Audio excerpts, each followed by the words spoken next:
پاکستان میں سیلاب کی تباہکاریوں کے سبب حکومت نے متاثرین کی امداد اور تباہال انفراسٹرکچر کی بحالی کے لیے عالمی سطح پر اپیل کرنے کا فیصلہ کیا ہے۔ فیصلہ NDMA کی جانب سے پاکستان میں سیلاب کی ہنگامی صورتحال پر ایک ہنگامی بریفنگ کے دوران کیا گیا۔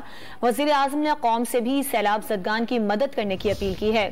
وزیر اعظم نے ایک ویڈیو پیغام میں واضح کیا ہے کہ موجودہ امدادی آپریشن کے لیے 80 ارب روپے درکار ہیں اور نقصانات پر قابو پانے کے ساتھ ساتھ متاثرین کی بحالی کے لیے بھی سینکڑوں ارب روپے کی ضرورت ہے۔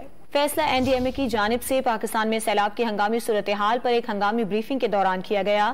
وزیر اعظم نے قوم سے بھی سیلاب زدگان کی مدد کرنے کی اپیل کی ہے۔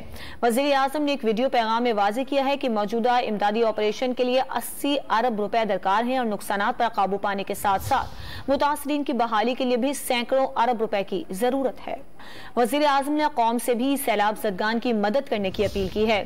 وزیر اعظم نے ایک ویڈیو پیغام میں واضح کیا ہے کہ موجودہ امدادی آپریشن کے لیے 80 ارب روپے درکار ہیں اور نقصانات پر قابو پانے کے ساتھ ساتھ متاثرین کی بحالی کے لیے بھی سینکڑوں ارب روپے کی ضرورت ہے۔